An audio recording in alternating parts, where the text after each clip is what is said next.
এটা কে কে করিস নি এই ক্লাসটা? তাহলে আজকে আমরা করব কি ক্লাস 12 না, এইচএস 4th সেমিস্টার, ঠিক আছে? এইচএস 4th সেমিস্টারের দর্শন বিষয়ের একটা ইন্ডাকটিভ লজিক অর্থাৎ ওয়েস্টার্ন লজিকের একটা অন্যতম গুরুত্বপূর্ণ অধ্যায় আরোহমূলক অনুমান। কি আরোহমূলক অনুমান? আমরা ক্লাস 11-এ পড়েছিলাম অবরোহ যুক্তি, আরোহ অনুমান, অবরোহ অনুমান। এবার আমাদের সিলেবাসে যেটা আছে ইন্ডাকটিভ লজিক বা ওয়েস্টার্ন লজিকে, তা হচ্ছে কি আরোহমূলক অনুমান, ঠিক আছে? তাহলে এই আরোহমূলক অনুমান জিনিসটা জানার আগে আমরা অবরোহ যুক্তি সম্পর্কে একটু আগে জেনে নিই। আগে যুক্তি জিনিসটা কি বা অনুমান জিনিসটা কাকে বলে সেটা আগে আমরা জেনে নিই, ঠিক আছে? অনুমান মানে কি রে? আমরা কোনো জিনিস অনুমান করি না যে হ্যাঁ এত টাকা হয়তো আছে বা এত টাকা হতে পারে, ঠিক আছে? বা সেদিনের পাশে এত কোটি টাকা হতে পারে, ঠিক আছে? তা আমরা অনুমান করছি। তাহলে অনুমান মানে কি? যে কোনো জ্ঞাত থেকে অজ্ঞাত সত্ত্বে উপনীত হওয়ার যে মানসিক প্রক্রিয়া তাকে কি বলা হয়? অনুমান। বোঝা গেল? আর এই অনুমানকে যখন আমরা ভাষায় প্রকাশ করব তখন সেটাকে বলা হয় যুক্তি, ঠিক আছে? বুঝতে পারলি? অনুমান জিনিসটাকে যখন আমরা ভাষায় প্রকাশ করব তখন সেটাকে কি বলা হয়? যুক্তি। আর এই যুক্তি কয় প্রকার? 2 প্রকার। কি কি? একটা অবরোহ যুক্তি আর একটা হচ্ছে কি আরোহ যুক্তি। এবার অবরোহী যুক্তির ক্ষেত্রে আমরা কি দেখেছি? অবরোহী যুক্তির ক্ষেত্রে আমরা দেখেছি যে এক বা একাধিক আশ্রয় বাক্য থেকে সিদ্ধান্ত অনিবার্যভাবে নিঃসৃত হয়, ঠিক আছে? কি হয়? অনিবার্যভাবে নিঃসৃত হয় এবং আশ্রয় বাক্য সত্য হলে সিদ্ধান্ত সত্য হয়, এটা আমরা দেখেছি। কিন্তু আরোহমূলক অনুমানে আমরা কি দেখব? আরোহমূলক যুক্তিতে আমরা দেখব যে কয়েকটি বিশেষ দৃষ্টান্ত থেকে আশ্রয় বাক্য থেকে কি হচ্ছে? সিদ্ধান্ত প্রতিষ্ঠা করা হচ্ছে, কিন্তু আশ্রয় বাক্য থেকে সিদ্ধান্ত অনিবার্যভাবে নিঃসৃত হয় না। অর্থাৎ আশ্রয় বাক্য সত্য হলেও সিদ্ধান্ত সত্য বা মিথ্যা হতে পারে, ঠিক আছে? এটা রিস্ক থাকে একটা। বুঝা গেল? কারণ আমরা জ্ঞাত থেকে অজ্ঞাত সত্য যাই। তাহলে এই যে আরও এই যুক্তিবিজ্ঞানের যারা জনক ছিল, যাদের যেরকম হচ্ছে বেকন, তারপর হচ্ছে অ্যারিস্টটল, ঠিক আছে? তারপর হচ্ছে নিউটন, এই যে এই সব বিজ্ঞানীরা যুক্তিবিজ্ঞানের এদের জনক বলা হয়, ঠিক আছে? বা যুক্তিবিজ্ঞানের এদের অবদান অনস্বীকার্য ছিল। তাহলে সর্বপ্রথমে এবার আমরা দেখব কি যে আরোহমূলক অনুমান কাকে বলে? লিখছে না? কি বলা হচ্ছে? যে অনুমানে কয়েকটি বিশেষ বিশেষ দৃষ্টান্ত পর্যবেক্ষণ করে প্রকৃতির একরূপতা নিয়ম এবং কার্যকারণ নিয়মের ভিত্তিতে একটি সামান্য সংশ্লেষক বচনে প্রতিষ্ঠা করা হয় তখন তাকে কি বলবো? আরোহমূলক অনুমান। তাহলে এখানে কয়েকটা কথা বলছে। কি বলছে? বলছে কি যে প্রকৃতির একরূপতা নিয়ম, ঠিক আছে? এই কথাটা আমাদের লিখতেই হবে। দৃষ্টান্ত দিয়েছি, বলছে রাম হয় মানুষ এবং সে মরণশীল, রহিম হয় মানুষ এবং সে মরণশীল, সজল হয় মানুষ এবং মরণশীল, বাদশাহ হয় মানুষ এবং মরণশীল, ঠিক আছে? অতএব সিদ্ধান্ত আমরা কি পেলাম? যে সকল মানুষ হয় মরণশীল। তাহলে এখানে আমরা কি নিয়েছি? কয়েকটা বিশেষ দৃষ্টান্ত নিয়েছি। বিশেষ দৃষ্টান্ত নিয়ে আমরা পর্যবেক্ষণ করেছি যে কয়েকটা মানুষ মারা যাচ্ছে মানে পৃথিবীর সব মানুষ মরণশীল, ঠিক আছে? এটা আমরা দেখে অনুমান করতে পারলাম। অতএব এই যে উদাহরণটা দিলাম, তাহলে এখানে কি আশ্রয় বাক্য, এগুলোকে কি বলা হয়? আশ্রয় বাক্য। আর নিচেরটাকে বলা হয় কি? সিদ্ধান্ত। তাহলে এখানে দেখ আমরা কয়েকটা দৃষ্টান্ত থেকে কি হচ্ছে? আমরা একটা সিদ্ধান্ত নিচ্ছি, কিন্তু এটা কি ঠিক 3-4টা ঘটনা দেখে আমরা পুরো ঘটনা বলে দিতে পারবো? এটা আমরা আন্দাজে বলছি, ঠিক আছে? তো কি কি নিয়মে বলছি? একটা প্রকৃতির একরূপতা নিয়ম আর একটা হচ্ছে কার্যকরণ নিয়ম। প্রকৃতির একরূপতা নিয়ম কি? মানে প্রকৃতি সমাবস্থায় সব জায়গায় একই রকম ক্রিয়া করে। বোঝা গেল? সব রকম মানে প্রকৃতির যে নিয়মটা সেটা কিন্তু সর্বজনীন, অর্থাৎ সব জায়গায় একই রকমই ক্রিয়া করে। তাহলে এই যে ভারতে মানুষ মারা যাচ্ছে মানে তার মানে ইংল্যান্ড বা ব্রিটেনেও মানুষ মারা যাচ্ছে, ঠিক আছে? সেখানেও দেখলাম মানুষ মারা যাচ্ছে। তাহলে আমেরিকাতে দেখলাম সেখানেও মানুষ মারা যাচ্ছে, অস্ট্রেলিয়াতে দেখলাম সেখানেও মানুষ মারা যাচ্ছে। তাহলে আমরা একটা করে নিলাম যে মানুষ জন্ম হলে মৃত্যু হবেই, এটা হচ্ছে প্রকৃতির নিয়ম। বোঝা গেল? তাহলে এই নিয়মটা দেখে আমরা আন্দাজ করে নিচ্ছি যে মানুষ জন্ম হয়েছে মানে মৃত্যু হবেই, তাহলে সকল মানুষ হয় মরণশীল। এই জন্য আমরা এখানে একটা জ্ঞাত থেকে অজ্ঞাত সত্ত্বে উপনীত হয়। বুঝা গেল? এবার হচ্ছে অবরোহ আর আরোহ অনুমানের পার্থক্য, ঠিক আছে? তাহলে অবরোহ আর আরোহ অনুমানের কি কি পার্থক্য আমরা পাবো? অবরোহ অনুমানে আমরা কি দেখলাম? এক নম্বর পার্থক্য যে অবরোহ অনুমানে যে আশ্রয় বাক্য সিদ্ধান্তে কী হয়, অনিবার্যভাবে নিঃসৃত হয়, ঠিক আছে। আর আরোহ অনুমানে কি অনিবার্যভাবে নিঃসৃত হয় না, এটা একটা পার্থক্য হয়ে গেল। দু নম্বর পার্থক্য কী বলবো, যে অবরোহ অনুমানে আশ্রয় বাক্য এবং সিদ্ধান্তের একটা প্রসক্তি সম্বন্ধ থাকে, কিন্তু আরোহ যুক্তিতে এর প্রসক্তি সম্বন্ধ থাকে না, হয়ে গেল দুটা পার্থক্য। তিন নম্বর পার্থক্য কী বলবো, অবরোহ যুক্তির ক্ষেত্রে কী দেখতে পাবো, যে আশ্রয় বাক্য এবং সিদ্ধান্তকে কখনো অতিক্রম করে না, ঠিক আছে। আশ্রয় বাক্যকে কখনো সিদ্ধান্ত অতিক্রম করে না, কিন্তু আরোহমূলক অনুমানের ক্ষেত্রে সিদ্ধান্তকে অতিক্রম করে, আশ্রয় বাক্যকে অতিক্রম করে যায়। অতিক্রম করে যায় মানে কি, ব্যাপক হয়, ব্যাপক। এই যে আমরা কয়েকটা উদাহরণ নিলাম না, এই যে কয়েকটা উদাহরণ নিয়েছি, তাহলে এখানে কতক থেকে সকল চলে এসেছে। তো কতকগুলি মানুষ দেখলাম, সেখান থেকে আমরা সকল মানুষ লিখেছি। তার মানে কি, যে এই চার বেশি বড় না সকল বেশি বড়, সকল বেশি বড়, মানে সবাইকে বোঝাচ্ছে, পৃথিবীর সবাইকে বোঝাচ্ছে, তাই তো। তাই এখানে কি, এটা ব্যাপক হচ্ছে, কার তুলনায়, আশ্রয় বাক্যের তুলনায় ব্যাপক হচ্ছে তো, হ্যাঁ। ব্যাপক মানে কি, বেশি। আশ্রয় বাক্যে 4 জন বলা হয়েছে, কিন্তু সিদ্ধান্তে সকল মানুষকে বলা হচ্ছে, তাহলে কোনটা বেশি ব্যাপক, সিদ্ধান্তটা ব্যাপক, তাহলে এখানে সিদ্ধান্ত ব্যাপক হয়, ঠিক আছে।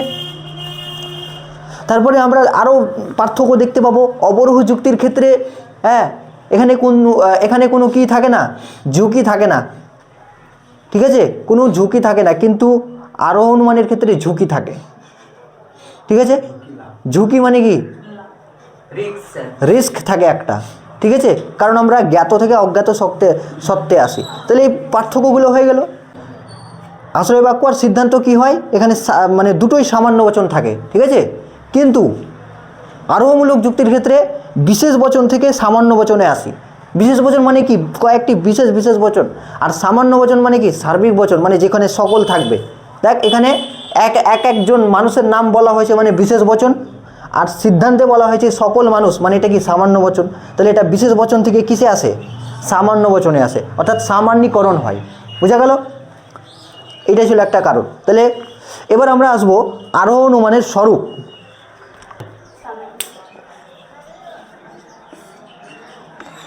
সামান্যীকরণ, এই একটা জিনিস দেখতে পাবো। দ্বিতীয় আমরা দেখতে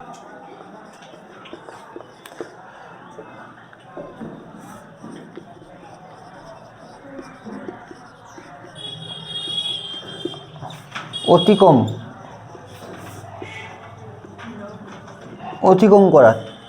তারপরে আমরা কি দেখতে পাবো, প্রসক্তি সম্বন্ধের অনুপস্থিতি।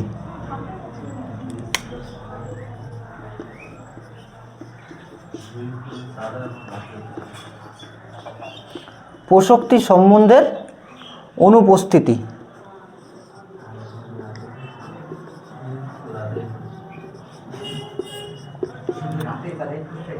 দেখ তাহলে আমরা আরও অনুমানের স্বরূপ তিনটা জিনিস দেখতে পাবো। যদি বলে পরীক্ষায় আরও অনুমানের স্বরূপ কী, তাহলে এই তিনটা হবে, ঠিক আছে। একটা কি, সামান্যীকরণ, সিদ্ধান্ত আশ্রয় বাক্যকে অতিক্রম করা, প্রসক্তি সম্বন্ধের অনুপস্থিতি। এই তিনটা জিনিস আগে বুঝিয়ে দিই। জিনিসটা কি, এক নম্বর হচ্ছে সামান্যীকরণ। সামান্যীকরণ মানে একটু আগে আমি বললাম যে আমরা যদি আরও অনুমানের বৈশিষ্ট্য দেখি, বাক্য, আশ্রয় বাক্য আর সিদ্ধান্ত যদি লক্ষ্য করি, তাহলে আমরা দেখতে পাবো যে বিশেষ বচন থেকে কি হয়, সামান্য বচনে, হ্যাঁ চলছে তো, হ্যাঁ, বিশেষ বচন থেকে সামান্য বচনে কি হয়, উপনীত হয়। অর্থাৎ আমরা বিশেষ কয়েকটি উদাহরণ বা বাস্তব ঘটনা বা হচ্ছে কি বস্তুকে পর্যবেক্ষণ করে মানে সামান্য সংশ্লেষক বচনে উপনীত হয় বা সিদ্ধান্তে উপনীত হয়, তখন তাকে বলা হয় সামান্যীকরণ।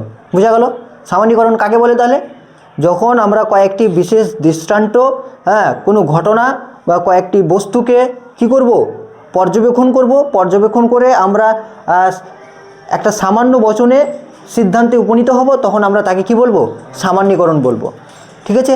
তাহলে সামান্যীকরণ মানে কি, বিশেষ বচন থেকে একটা সার্বিক বচনে রূপান্তরিত হওয়া, বোঝা গেল। তাহলে এক্ষেত্রে আমাদের অনেক একটা রিস্ক থেকে যায়, সেটা আমি বলছি পরে। তাহলে যেরকম উদাহরণ বললাম, একটা উদাহরণ বলছি, কিছু কাক দেখেছি, ঠিক আছে। আমরা জীবনে যত কাক দেখেছি সব কাক কালো, কোনো কাককে ফর্সা দেখেছিস কি, হ্যাঁ, সাদা কাক দেখেছিস কেউ, হ্যাঁ দেখেছিস কি। তো সেটা হতে পারে, কিন্তু নিজের অভিজ্ঞতায় আমরা নিজের চোখে তো আমরা দেখিনি, তাহলে কিছু কিছু কাক আমরা দেখেছি, পৃথিবীর সব কাক দেখিনি, আমাদের চোখে কিছু কিছু কাক দেখেছি যে কাকগুলো কি কালো। অতএব আমরা সিদ্ধান্ত আসলাম কি যে সকল কাক হয় কালো, এটা আমরা সিদ্ধান্ত মেনে নিলাম। ঠিক আছে, তাহলে এটাকেই সামান্যীকরণ বলা হয়। আর এই সামান্যীকরণ থেকেই জানিস নিউটন মাধ্যাকর্ষণ শক্তি আবিষ্কার করেছিল। নিউটন আছে না, নিউটন নাম শুনেছিস তো? তার মাথায় যে বসেছিল, মাথায় যে আপেল পড়ে গেল, এই আপেল পড়ে যাওয়ার কারণে সে মাধ্যাকর্ষণ শক্তি আবিষ্কার করেছিল। ঠিক আছে, মাধ্যাকর্ষণ শক্তির আবিষ্কার করেছিল, গ্র্যাভিটি আবিষ্কার করেছিল। কিভাবে আবিষ্কার করলো? যে ও তো গাছের তলায় বসে আছে, এবার হঠাৎ করে তার মাথায় আপেল পড়লো। এবার ও ভাবতে লাগলো যে আপেলটাকে না খেয়ে ভাবতে লাগলো, ভাই এই আপেলটা আমার মাথায় পড়লো কেন? ও তো আপেলটা উপরেও যেতে পারতো, নিচে কেন পড়লো? হ্যাঁ, আপেলটা উপরে কেন গেল না, বা আপেলটা এদিকে কেন গেল না, এদিকে কেন গেল না, আমার মাথার উপরেই কেন পড়লো? হ্যাঁ, ও আপেলটাকে না খেয়ে ওটা ভাবতে লাগলো। আপেলটা খেয়ে নিলে এত আর ঝামেলায় পড়তে হতো না। ঠিক আছে, এখন মানে মানুষের মাথা ব্যথা। ঠিক আছে, তাহলে সে আপেলটার জন্য এবার সে লক্ষ্য করলো যে আরও কয়েকটা জিনিস লক্ষ্য করলো। এভাবে কলমটা ছুটছে, কলমটাও নিচে পড়ে যাচ্ছে। হ্যাঁ, এবার বালতি ছুটছে, বালতিটাও নিচে পড়ে যাচ্ছে।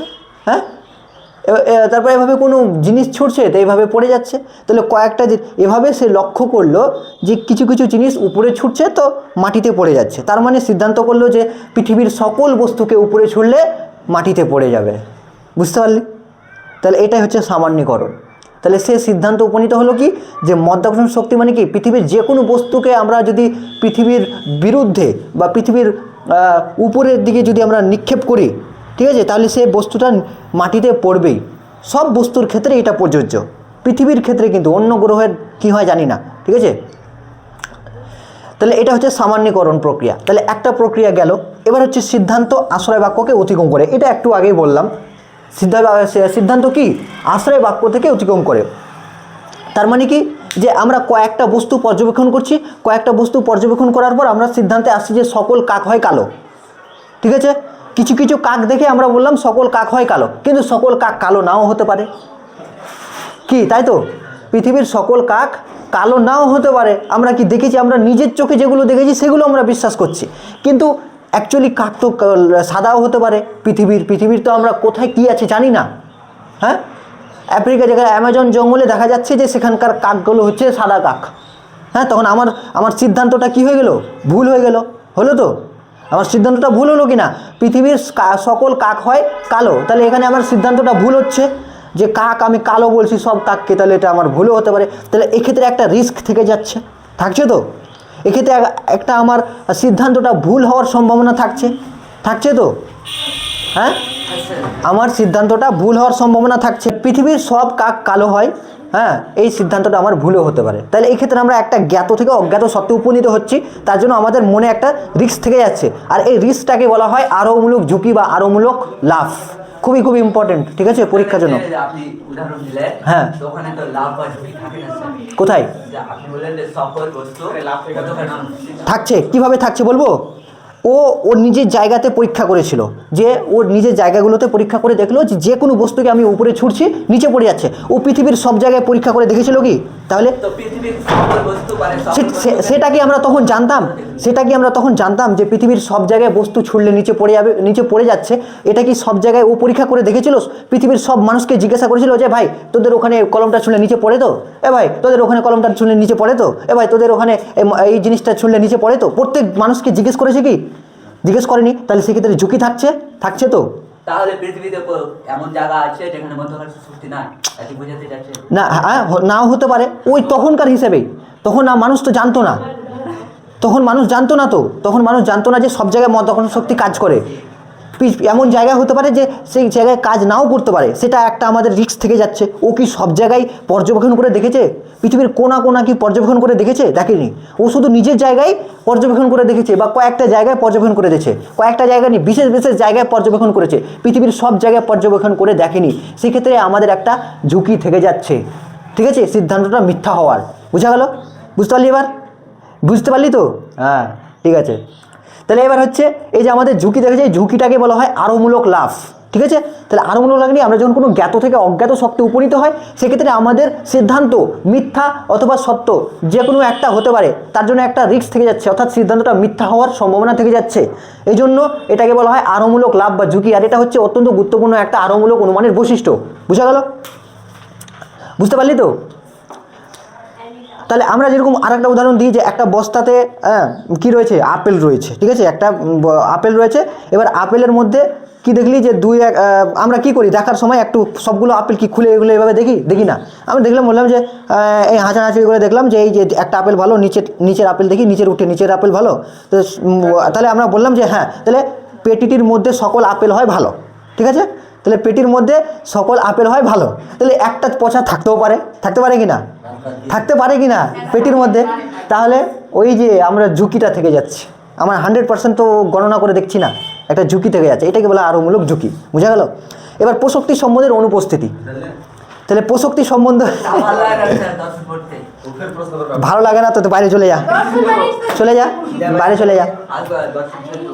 তাহলে দেখ, এবার হচ্ছে প্রসক্তি সম্বন্ধ মানে কি?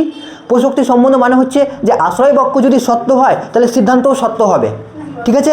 কিন্তু আমরা এক্ষেত্রে কি দেখতে পাচ্ছি, আশ্রয় বাক্য সত্য হচ্ছে কিন্তু সিদ্ধান্ত মিথ্যাও হতে পারে তো। এই জন্য এখানে প্রসক্তি সম্বন্ধ কিন্তু নেই, অনুপস্থিতি থাকছে। বোঝা গেল? হয়ে গেল আমাদের কি আরোমূলক স্বরূপ।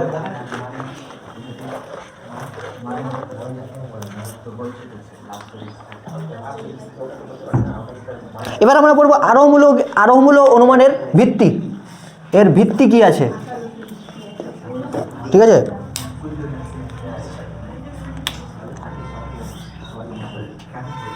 এই কথা নয়, আরোহমূলক অনুমানের ভিত্তি দুই প্রকার। কয় প্রকার? একটা হচ্ছে আকারগত ভিত্তি, আর একটা হচ্ছে কি বস্তুগত ভিত্তি, ঠিক আছে? বস্তুগত। এই আকারগত ভিত্তিকে দুই ভাগে ভাগ করা হয়, দুইটা নিয়ম। একটা হচ্ছে প্রকৃতির একরূপতা নিয়ম, ঠিক আছে? প্রকৃতির একরূপতা নিয়ম, আর একটা হচ্ছে কি কার্যকারণ, ঠিক আছে? এই দুটো নিয়মকে কি বলা হয়? আকারগত ভিত্তি। কিসের আকারগত ভিত্তি? আরোমূলক অনুমানের কার্যকারণ। এই কথা নয় বুঝবি। এবার বস্তুগত ভিত্তি দুই প্রকার, দুই রকম ভিত্তিতে ভাগ করা হয়েছে। একটা হচ্ছে পর্যবেক্ষণ আর একটা হচ্ছে নিরীক্ষণ। নিরীক্ষণ বা পরীক্ষণ। পর্যবেক্ষণ আর একটা হচ্ছে কি নিরীক্ষণ।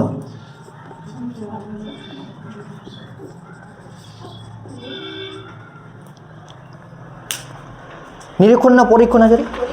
পরীক্ষণ আছে, তাহলে পরীক্ষণ, ঠিক আছে? তাহলে এই দুটো মনে রাখতে হবে কিন্তু, খুব ইম্পর্টেন্ট পরীক্ষার জন্য, যে আরোমূলক অনুমানের ভিত্তি কয় প্রকার? দুই প্রকার। একটা আকারগত ভিত্তি, একটা বস্তুগত ভিত্তি। আকারগত ভিত্তি বলা হয় প্রকৃতির একরূপতা নিয়ম আর কার্যকারণ নিয়মকে, এই দুটাকে কি বলা হয়? আকারগত ভিত্তি। আকারগত মানে কি বলছে? আমরা প্রকৃতির নিয়ম যেটাকে বলা হয়, ঠিক আছে? আর হচ্ছে বস্তুগত ভিত্তি মানে কি? আমরা বস্তুগত মানে কৃত্রিম উপায়, বস্তুগত মানে সরাসরি আমরা পর্যবেক্ষণ করে যে জিনিসটা লক্ষ্য করি, সেটা হচ্ছে পরীক্ষণ আর নিরীক্ষণ, দুটাও পদ্ধতি রয়েছে। বোঝা গেল? এবার হচ্ছে প্রকৃতির একরূপতা নিয়ম কি আর কার্যকারণ নিয়ম কি, এই জিনিসটা আমরা এই জিনিসের মাধ্যমেই কিন্তু আমরা আরোমূলক অনুমানকে অনুমান করতে পারি বা আমরা সিদ্ধান্ত আসতে পারি। আমরা যে সকল কিছু কাক হয় কালো, সেখান থেকে আমরা এলাম কি যে সকল কাক হয় কালো। তাহলে সকল কাক কেন কালো হলো, তার কি নিয়ম আমরা দেখলাম, কিছু দেখে তো আমরা বলবো, এমনি তো ডাইরেক্ট বলবো না যে সব কাক হয় কালো, কিছু আমরা নিয়ম দেখেছি। তাহলে এই নিয়ম আমরা এই দুটো নিয়ম দেখেছি, প্রকৃতির একরূপতা নিয়ম, কার্যকরণ নিয়ম, ঠিক আছে? এই দুটো আমরা লক্ষ্য করেছি। প্রকৃতির একরূপতা নিয়ম মানে কি, ঠিক আছে? প্রকৃতির একরূপতা নিয়ম আমি বললাম যে মানুষ জন্মালে মৃত্যু হবেই, এটা হচ্ছে প্রকৃতির নিয়ম তো না? কেউ জন্ম হলে সারা জীবন সারা পৃথিবী বেঁচে থাকবে না, কেউ থাকবে না। মানুষ এসেছে চলে যাবে, ঠিক আছে? মানুষ হচ্ছে কি এখানকার মেহমান, ঠিক আছে? বুঝতে পারলি? খাবি দাবি, এনজয় করবি, মাস্ট করবি, আর সেকেন্ডে কখন হাওয়া হয়ে যাবি বুঝতেও পারবি না। বুঝতে পারলি? তাহলে এটা হচ্ছে প্রকৃতির নিয়ম।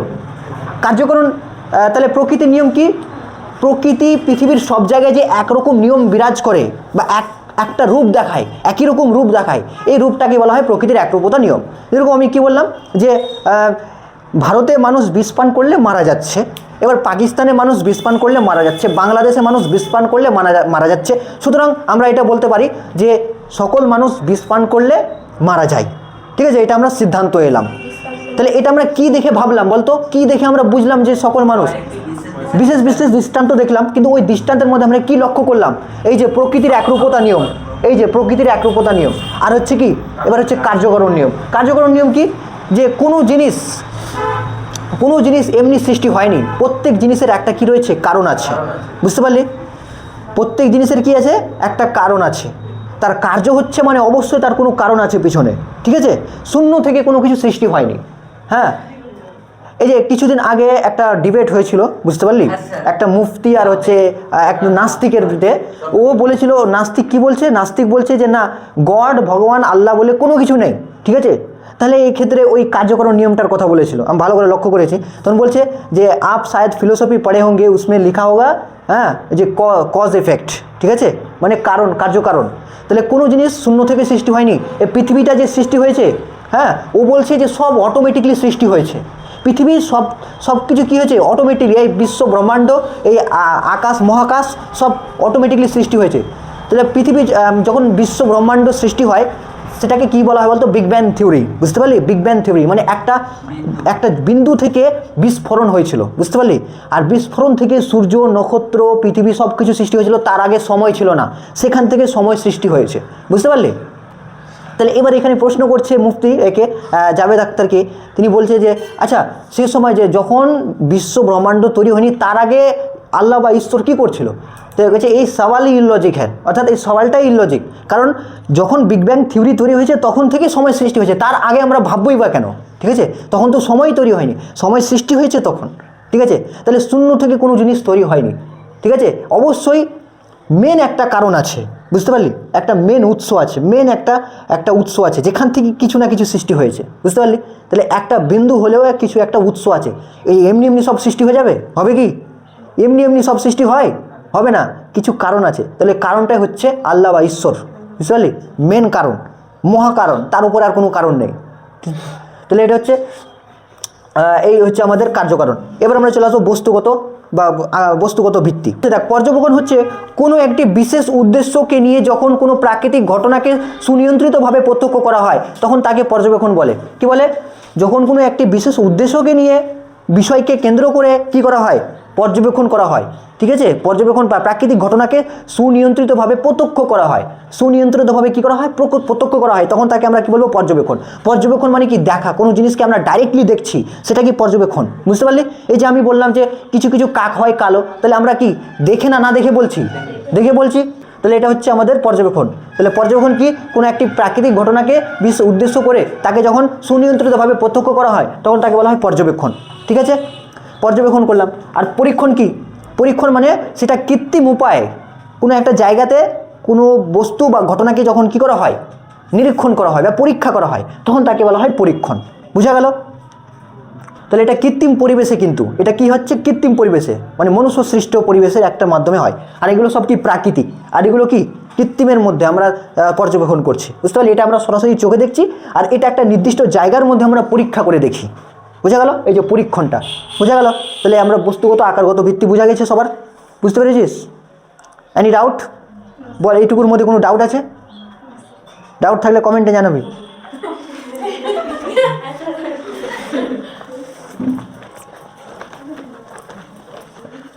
তাহলে এবার দেখ, আচ্ছা, বিশ্লেষক বচন মানে কি? যে বচনে আমরা উদ্দেশ্য পদের মধ্যে বিদেহ পদের অর্থ পাবো বা অর্থ লুকিয়ে থাকে, ঠিক আছে? মানে উদ্দেশ্য পদের মধ্যেই বিদেহ পদটা লুকিয়ে থাকে বা তার উত্তর পাওয়া যায়, তখন তাকে আমরা বলবো বিশ্লেষক বচন। যেরকম আমি বললাম যে সকল, দেখ উদাহরণ কি? সকল কালো কাক হয় কি? কালো, ঠিক আছে? দেখ, সকল কালো কাক হয় কালো, তাহলে উদ্দেশ্য কোনটা এটারে? সকল কাক, এটা হচ্ছে উদ্দেশ্য। আর বিদেহ কোনটা? কালো, এটা হচ্ছে বিদেহ। তাহলে দেখ, আমরা সকল কালো কাক হয় কালো, তাহলে আমরা বিদেহটা কি পড়ার দরকার আছে? এখানেই আমরা কালো অর্থটা পেয়ে পাচ্ছি তো? দেখ, সকল কাক হয় কালো মানে এখানে উদ্দেশ্য বিদেহ দুটোই পদই অর্থ আছে কিন্তু, ঠিক আছে? এই জন্য এটা হচ্ছে বিশ্লেষক বচন। আর সংশ্লেষক বচন কি? সংশ্লেষক বচন আমরা এটা লিখবো যে সকল কাক হয় কালো। দেখ এখানে পার্থক্য দেখ, তাহলে এখানে আমরা কি উদ্দেশ্য আর বিদেহ আলাদা আছে না? মানে উদ্দেশ্যের মধ্যে বিদেহ পদটা থাকবে না, বুঝা গেল? অর্থাৎ এখানে বলছে দেখ যে সংশ্লেষক বচনে উদ্দেশ্য পদের ধারণা বিশ্লেষণ করলে বিধেয় পদের ধারণা পাওয়া যায় না। তাহলে সংশ্লেষক বচনে কি উদ্দেশ্য পদকে আমরা যদি বিশ্লেষণ করি তাহলে কিন্তু বিধেয়ের পদের ধারণা পাওয়া যায় না। পাওয়া যায় কি এখানে? যাবে না। এখানে আমরা যতক্ষণ না পর্যন্ত বিধেয়তা পড়বো ততক্ষণ পর্যন্ত আমাদের অর্থটা স্পষ্ট হবে না। কিন্তু বিশ্লেষক বচনে কি যতক্ষণ আমরা উদ্দেশ্য পদটা পড়লে বিধেয় পদের ধারণাটা পেয়ে যাচ্ছি, তাহলে এটাকে বলা হয় বিশ্লেষক বচন। বুঝা গেল? বিশ্লেষক আর সংশ্লেষক বচন বুঝতে পারলি? হ্যাঁ, হয়ে গেল। এবার দেখ আরোহ অনুমানের শ্রেণীবিভাগ। আরোহ অনুমানের শ্রেণীবিভাগ। আরোহ অনুমানের কি শ্রেণীবিভাগ?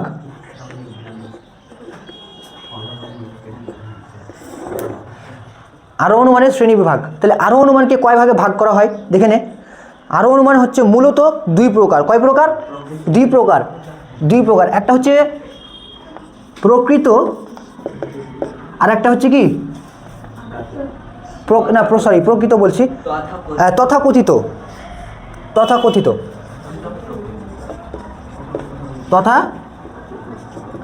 তথাকথিত আর একটা কি প্রকৃত। আর এই তথাকথিত আবার কয় প্রকার? তিন প্রকার। কি কি বল? একটা পূর্ণ গণনামূলক, একটা হচ্ছে যুক্তি সাদৃশ্যমূলক, আর একটা কি ঘটনা সংযোজক। ঘটনা সংযোজক। ঠিক আছে? তাহলে একটা পূর্ণ গণনামূলক, একটা যুক্তি সাদৃশ্যমূলক, আর একটা হচ্ছে কি ঘটনা সংযোজকমূলক। এইটা হচ্ছে তথাকথিত আরোহমূলকের কি বলছে শ্রেণীবিভাগ। এবার প্রকৃত আরোহমূলকের শ্রেণীবিভাগ কর। কত আছে? একটা আছে তোর বৈজ্ঞানিক, হ্যাঁ, একটা বৈজ্ঞানিক আর একটা অবৈজ্ঞানিক। একটা বৈজ্ঞানিক আর একটা কি অবৈজ্ঞানিক বা লৌকিক। অবৈজ্ঞানিক আবার লৌকিক বলা হয়। অবৈজ্ঞানিক এটা সায়েন্টিফিক আর এটা অবৈজ্ঞানিক। বোঝা গেল? তাহলে এবার আমরা দেখব যে এই পূর্ণ আরোহমূলক, তথাকথিত আরোহমূলক তখন আমরা কি বলবো যে আরোহমূলক অনুমান দেখতে বা তার আকারটা আরোহমূলক অনুমানের মতো, কিন্তু তার মধ্যে তার বৈশিষ্ট্য থাকে না। বুঝা গেল? তাহলে আমরা তাকে বলি তথাকথিত। বুঝতে পারলি কি বললাম? যে বৈশিষ্ট্য উপস্থিত থাকে না। আরোহমূলক অনুমানের যে বৈশিষ্ট্য আমরা একটু আগে পড়লাম, সে বৈশিষ্ট্যটা কিন্তু সে বাক্যের মধ্যে উপস্থিত থাকবে না, কিন্তু তা দেখতে কিন্তু আরোহমূলকের মতো মনে হবে। ঠিক আছে? উপর দেখে আরোহমূলকের মতো মনে হবে, কিন্তু ভিতরে সেটা নয়। তাহলে উদাহরণ দেখে নে তথাকথিত। আচ্ছা, এবার এই তথাকথিত আরোহমূলককে তিন ভাগে ভাগ করা হয়। কি কি? একটা পূর্ণ গণনা, যুক্তি সাদৃশ্য, ঘটনা সংযোগ। পূর্ণ গণনামূলক, দেখ পূর্ণ গণনামূলক আরোহমূলক অনুমান কাকে বলে? তাহলে পূর্ণ গণনা মানে কি রে? সম্পূর্ণ গণনা করা হচ্ছে। পূর্ণ গণনা মানে কি? সম্পূর্ণ গণনা করা হচ্ছে। এবার একটা ঝুড়িতে আম আছে, ঠিক আছে? কয়টা আম আছে? 10টা আম আছে। এবার প্রত্যেকটি আমগুলি আমরা কি করলাম বলতো? প্রত্যেকটি আমগুলিকে আমরা গণনা করলাম, দেখলাম যে সবগুলোই আম ভালো। একটা একটা করে উঠিয়ে দেখলাম সবগুলোই আম ভালো। সবগুলো পর্যবেক্ষণ করলাম। পর্যবেক্ষণ করে আমি সিদ্ধান্ত এলাম যে ওই ঝুড়ির সকল আম হয় ভালো, ঠিক আছে, বা ওই ঝুড়ির সকল আম হয় মিষ্টি। একটা একটা করে সবগুলো আম চেকে দেখলাম সবগুলো মিষ্টি। তাহলে আমরা বললাম কি যে ওই ঝুড়ির মধ্যে যতগুলি আম আছে সবগুলি আম হচ্ছে কি মিষ্টি। তাহলে ওই যে একটা উদাহরণ বললাম যে ওই ঝুড়ির সকল আম হয় মিষ্টি, তাহলে এটা আরোহমূলকের মতো মনে হচ্ছে। কিন্তু আমরা সেটা আরোহমূলক কেন বলবো না? কেন বলবো না বলতো? আমরা তো সবগুলো টেস্ট করে দেখেই নিলাম। তাহলে তার মধ্যে তো আর কোনো ঝুঁকি থাকছে কি? তার মধ্যে তো কোনো ঝুঁকি থাকছে না, তার মধ্যে কোনো রিস্ক থাকছে না, কোনো আরোহমূলক লাভ থাকছে না। আমরা তো সবগুলো জেনে গেলাম, তাহলে এটা আরোহমূলক তো অনুমান হতেই পারে না। হতে পারে কি? হতে পারে না। এটা শুধু জাস্ট উপর মনে হবে। বোঝা গেল? তাহলে এর মধ্যে কোনো ঝুঁকি থাকছে না, যেটা হচ্ছে আরোহমূলক অনুমানের গুরুত্বপূর্ণ একটা বৈশিষ্ট্য, সেটাই অনুপস্থিত। তাহলে সেক্ষেত্রে আমরা আরোহমূলক অনুমান বলবো না। এবার পরবর্তী বলছি যুক্তি সাদৃশ্য অনুমান কাকে বলে? যুক্তি সাদৃশ্য অনুমান যখন আমরা কোনো যুক্তির সাহায্যে একটা যুক্তির সাহায্যে কোনো ঘটনা বা বস্তুকে কি করব? হ্যাঁ, ব্যাখ্যা করে ওই সমজাতীয় সকল বস্তু সম্পর্কে একটা সামান্য বচন আমরা প্রতিষ্ঠা করব, তখন আমরা তাকে বলবো যুক্তি সাদৃশ্যমূলক কি আরোহমূলক অনুমান। ঠিক আছে? যুক্তি সাদৃশ্য মানে কি? সাদৃশ্য মানে কি রে? একই রকম। তাহলে কোনো একটা যুক্তিকে নেব, সেই যুক্তি ধরে ওই বস্তু, ওই একই ধরনের বস্তুর যত ধরনের বস্তু আছে বা ঘটনা আছে, সব ঘটনাকে আমরা যখন একটা সামান্য বচনে প্রতিষ্ঠা করব, তখন আমরা তাকে কি বলবো? যুক্তি সাদৃশ্যমূলক আরোহমূলক অনুমান। উদাহরণ হিসেবে কি বলবো? উদাহরণ হিসেবে আমরা বললাম যে কি বলবো, এই যে তোরা ক্লাস 9-10 উপপাদ্য করেছিলি, উপপাদ্য, ওই উপপাদ্যগুলো একটা যুক্তি থাকছিল, হ্যাঁ, যে বিপরীত বাহুগুলি পরস্পর সমান, বর্গক্ষেত্রে বিপরীত বাহুগুলি পরস্পর সমান এবং সমকোণ, ঠিক আছে। এটা বর্গক্ষেত্রে বিপরীত বাহুগুলি কি পরস্পর সমান থাকে, আর হচ্ছে কি কোণগুলি কি থাকে, সমকোণ থাকে, মানে 90 ডিগ্রি থাকে।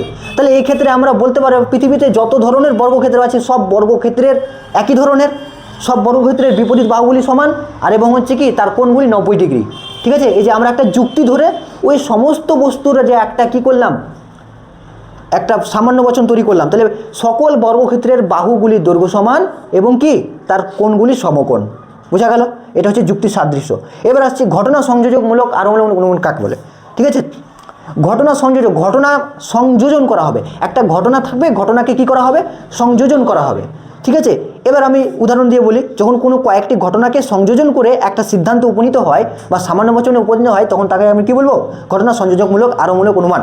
তাহলে এক্ষেত্রে উদাহরণ বললাম যে আমরা কয়েকটা গল্প পড়লাম, যেরকম হচ্ছে ছুটি গল্প পড়লাম, সেটা রবীন্দ্রনাথ ঠাকুরের লেখা। কোনো একটা উপন্যাস পড়লাম, সেটা রবীন্দ্রনাথ ঠাকুরের লেখা। তাই একটা নাটক পড়লাম, সেটা রবীন্দ্রনাথ ঠাকুরের লেখা, ঠিক আছে। মানে আমার কাছে যতগুলি উপন্যাস বা গল্প রয়েছে সবগুলো রবীন্দ্রনাথ ঠাকুরের লেখা। তাহলে আমরা এটা বললাম যে সমস্ত বইয়ের লেখক হচ্ছে কি রবীন্দ্রনাথ ঠাকুর, বুঝা গেল। সমস্ত বইয়ের লেখক হচ্ছে কি রবীন্দ্রনাথ ঠাকুর। তাহলে আমরা কি সবগুলোকে সংযোজন করে দিলাম। তাহলে সবগুলোকে সংযোজন করে একটা আমরা সিদ্ধান্তে এলাম, সেটা হচ্ছে কি ঘটনা সংযোজকমূলক আরোহমূলক অনুমান। উদাহরণ দিয়েছে দেখ, পোস্টমাস্টার প্রভৃতি গল্প পাঠ করে সিদ্ধান্ত করলো যে গল্পগুলির রচয়িতা হচ্ছে কি রবীন্দ্রনাথ ঠাকুর, বোঝা গেল। তাহলে ঘটনাকে সংযোজন করা হচ্ছে। এবার আমরা চলে আসবো প্রকৃত আরোহমূলক অনুমান, খতম, এইটা শেষ করে দিই। কয় প্রকার, 2 প্রকার, একটা বৈজ্ঞানিক, একটা হচ্ছে অবৈজ্ঞানিক, ঠিক আছে।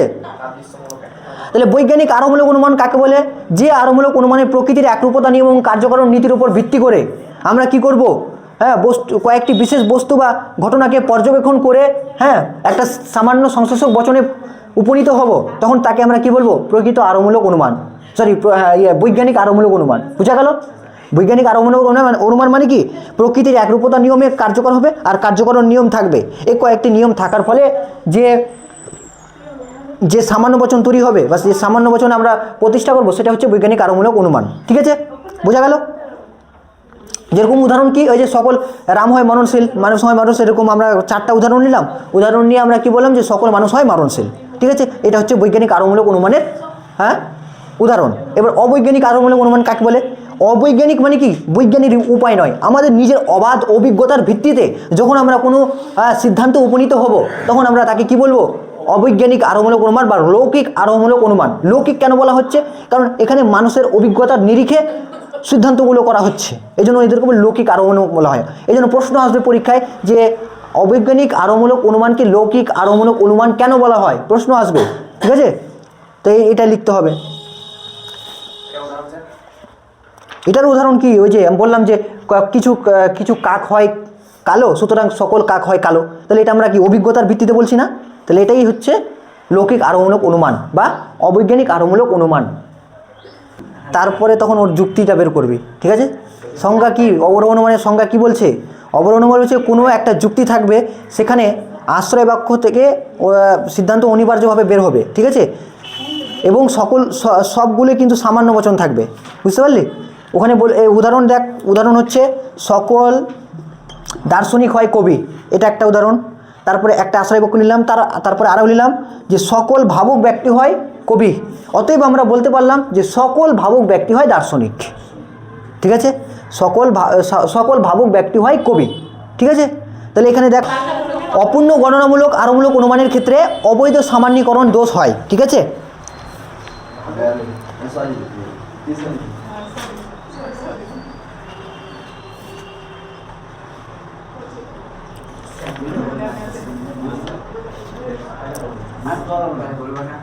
আচ্ছা দেখ, সাদৃশ্যমূলক উপমা যুক্তি কাকে বলে এটা পড়বি।